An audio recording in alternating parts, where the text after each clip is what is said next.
ರಾಜ್ಯದಲ್ಲಿ ಮೀನುಗಾರಿಕೆ ಹಾಗೂ ಮೀನು ಸಾಕಾಣಿಕೆಗೆ ಹೆಚ್ಚಿನ ಉತ್ತೇಜನ ನೀಡುವ ನಿಟ್ಟಿನಲ್ಲಿ ರಾಜ್ಯ ಸರ್ಕಾರ ಹಲವು ನೂತನ ಯೋಜನೆಗಳನ್ನು ಪರಿಚಯಿಸಿದೆ. ಅದರಲ್ಲೂ ಕೃಷಿ ತೋಟಗಳಲ್ಲಿ ಮೀನು ಸಾಕಾಣಿಕೆಯನ್ನ ಹೆಚ್ಚು ಮಾಡುವ ನಿಟ್ಟಿನಲ್ಲಿ ಪ್ರಧಾನಮಂತ್ರಿ ಮತ್ಸ್ಯ ಸಂಪದಾ ಯೋಜನೆಯ ಮೂಲಕ ಹಲವಾರು ಕಾರ್ಯಕ್ರಮಗಳನ್ನು ಹಮ್ಮಿಕೊಳ್ಳಲು ತೀರ್ಮಾನಿಸಿದೆ. ಮೀನು ಸಾಕಾಣಿಕೆ ಮಾಡುವವರಿಗೆ ಸಬ್ಸಿಡಿ, ರಾಜ್ಯದಲ್ಲಿ ಮೀನು ತಳಿಗಳ ಉತ್ಪಾದನೆ ಸೇರಿದಂತೆ ಹಲವು ಕಾರ್ಯಕ್ರಮಗಳನ್ನು ಈ ಯೋಜನೆಯಲ್ಲಿ ಅಳವಡಿಸಿಕೊಳ್ಳಲಾಗಿದೆ.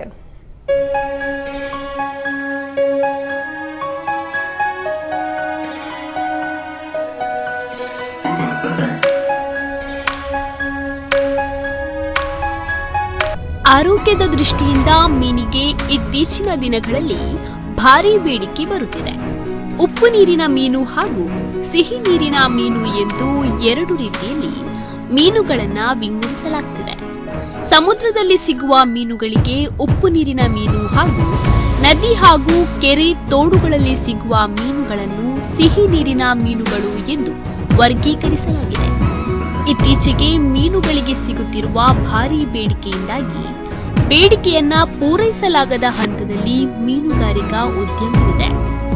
ಈ ನಿಟ್ಟಿನಲ್ಲಿ ಸಿಹಿ ನೀರಿನ ಮೀನುಗಾರಿಕೆಗೆ ಹೆಚ್ಚಿನ ಉತ್ತೇಜನವನ್ನು ನೀಡಲು ಸರ್ಕಾರ ತೀರ್ಮಾನಿಸಿದೆ. ಕೇಂದ್ರ ಸರ್ಕಾರದ ಪ್ರಧಾನಮಂತ್ರಿ ಮತ್ಸ್ಯ ಸಂಪದಾ ಯೋಜನೆಯ ಮೂಲಕ ಮೀನುಗಾರಿಕಾ ಇಲಾಖೆಗೆ ಈ ನಿಟ್ಟಿನಲ್ಲಿ ಅನುದಾನಗಳನ್ನು ನೀಡಲಾಗುತ್ತಿದೆ. ರಾಜ್ಯದಲ್ಲಿ ಮೀನು ಸಾಕಾಣಿಕೆಯನ್ನು ಇನ್ನಷ್ಟು ಹೆಚ್ಚಿನ ಪ್ರಮಾಣದಲ್ಲಿ ವೃದ್ಧಿಸಬೇಕು ಎನ್ನುವ ಕಾರಣಕ್ಕಾಗಿ ಕೃಷಿ ತೋಟಗಳಲ್ಲಿ ಮೀನು ಸಾಕಾಣಿಕೆಗೆ ಹೆಚ್ಚಿನ ಒತ್ತನ್ನು ನೀಡಲಾಗುತ್ತಿದೆ. ಅದರಲ್ಲೂ ಈ ರೀತಿಯ ಮೀನು ಸಾಕಾಣಿಕೆಯಲ್ಲಿ ತೊಡಗುವ ಪರಿಶಿಷ್ಟ ಜಾತಿ ಮತ್ತು ಪಂಗಡದ ವರ್ಗಕ್ಕೆ ಶೇಕಡಾ 60 ಸಬ್ಸಿಡಿಯನ್ನು ನೀಡಲಾಗುತ್ತದೆ.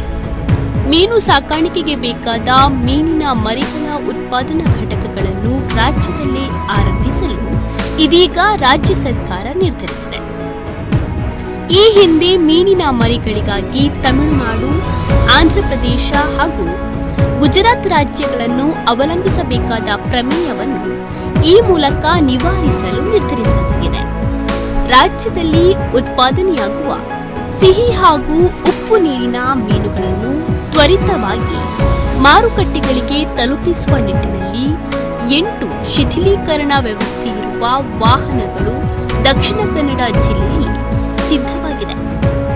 ಈ ಶಿಥಿಲೀಕರಣ ವ್ಯವಸ್ಥೆ ಇರುವ ವಾಹನಗಳನ್ನು ಸೋಲಾರ್ ಮತ್ತು ಎಲೆಕ್ಟ್ರಿಕ್ ಮೂಲಕ ಓಡಿಸುವ ವ್ಯವಸ್ಥೆಯನ್ನು ಅಳವಡಿಸಲಾಗಿದೆ. ಮೀನುಗಾರಿಕೆಗೆ ಸಂಬಂಧಪಟ್ಟಾಗಿ ಈಗಾಗಲೇ ಬೇರೆ ಬೇರೆ ರೀತಿಯ ಮೀನಿನ ಮರಿಯನ್ನು ನಾವು ಹೊರ ರಾಜ್ಯದಿಂದ, ಅದು ಆಂಧ್ರ ಇರ್ಬೋದು, ತಮಿಳುನಾಡು ಇರ್ಬೋದು, ಗುಜರಾತ್ ಇರ್ಬೋದು, ಬೇರೆ ಬೇರೆ ಭಾಗಗಳಿಂದ ತರುವಂಥ ಒಂದು ಪರಿಸ್ಥಿತಿ ಇದೆ. ಅದಕ್ಕಾಗಿ ಕರ್ನಾಟಕ ರಾಜ್ಯದಲ್ಲಿಯೇ ನಾವು ಆ ಎಲ್ಲ ಮೀನಿನ ಮರಿಗಳನ್ನ ಉತ್ಪಾದನೆ ಮಾಡುವಂಥ ಒಂದು ಕಾರ್ಯವನ್ನು ಮಾಡಿದಾಗ ಕರ್ನಾಟಕ ರಾಜ್ಯದಲ್ಲಿ ಹೆಚ್ಚು ಮೀನುಗಾರರು ಯಾರಿದ್ದಾರೆ ಅವರಿಗೆ ಪ್ರೋತ್ಸಾಹ ಕೊಡಲಿಕ್ಕೆ ಸಾಧ್ಯ ಆಗ್ತದೆ. ಅದರ ಮೂಲಕ ಮೀನಿನ ಉತ್ಪನ್ನ ಏನಿದೆ ಅದು ಕೂಡ ಜಾಸ್ತಿ ಆಗಲಿಕ್ಕೆ ಸಾಧ್ಯ ಇದೆ.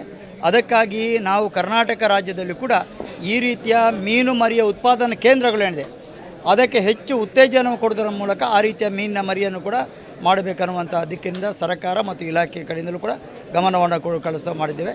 ಅದಕ್ಕಾಗಿ ಆ ರೀತಿಯ ಬೇರೆ ಬೇರೆ ಜಿಲ್ಲೆಯಲ್ಲಿ ಕೂಡ ಆ ರೀತಿಯ ವ್ಯವಸ್ಥೆಗಳನ್ನ ಮುಂದುವರಿಸುವ ಒಂದು ಕೆಲಸವನ್ನು ಕೂಡ ಮಾಡ್ತಾ ಇದ್ದೇವೆ. ಮೀನು ಸಾಕಾಣಿಕೆ ಮಾಡುವ ಕೃಷಿಕರ ಸಹಕಾರಿ ಸಂಘವು ಅಸ್ತಿತ್ವಕ್ಕೆ ಬರಲಿದ್ದು, ಈ ಮೂಲಕ ಮೀನು ಸಾಕಾಣಿಕೆಯಲ್ಲಿ ತೊಡಗುವ ಕೃಷಿಕರಿಗೆ ಮೀನುಗಾರಿಕೆಗೆ ಬೇಕಾದ ಮೂಲ ವಸ್ತುಗಳಾದ ಮೀನಿನ ಮರಿ, ಮೀನಿನ ಆಹಾರ ಸೇರಿದಂತೆ ಎಲ್ಲ ವ್ಯವಸ್ಥೆಗಳನ್ನು ಕೂಡ ಮಾಡಲಾಗ್ತಾ ಇದೆ.